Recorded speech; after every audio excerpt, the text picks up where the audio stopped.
बाबूजी, निर्णय तुम्ही वापस घेत आहे फॉर्म, काय आहे कारण त्याच्या मागं? कोणासोबत बोलणं झालं होतं आणि का बरं निर्णय? माझं कसं आहे, आम्ही महायुतीचे घटक आहो.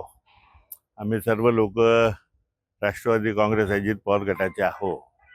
आम्हाला काल आदरणीय प्रफुल्लभाई पटेल, सुनीलजी तटकरे, सुबोधजी मोहिते यांचा फोन आला की बाबा आपण महायुतीचे घटक असल्यामुळे आपण निवडणूक नाही लढली पाहिजे, आपण फॉर्म विड्रॉ केलं पाहिजे.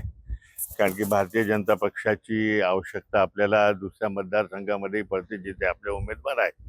आणि त्यांच्या सूचनेप्रमाणे आज मी माझा फॉर्म नामनिर्देशन पत्र परत घेतलेलं आहे. आपल्यासोबत काँग्रेसचे उमेदवार शैलेश अग्रवाल आहे, जे काँग्रेसकडून येथे उमेदवारी होती. त्यांनी आता माघार घेतली आहे. काय कारण आहे माघार घेण्याचं?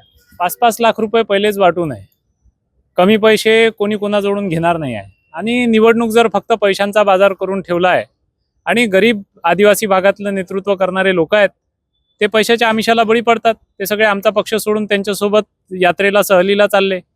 आणि तुम्हाला जर कोणी 10 रुपये देते आणि जर दुसऱ्या ठिकाणाहून तुम्हाला काहीच मिळत नाही किंवा 2-5 रुपये मिळतात, तर 10 रुपयाकडे माणूस जातो, स्वाभाविक गोष्ट आहे.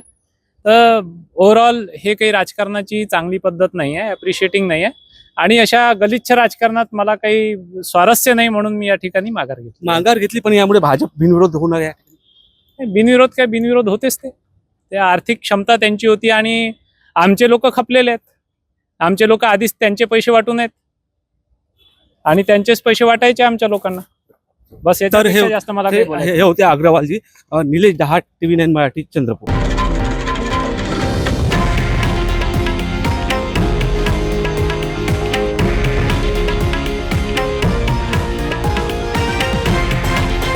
हे आहे देशातील नंबर 1 न्यूज नेटवर्क आणि आपण पाहत आहात TV9 मराठी, एकमेव.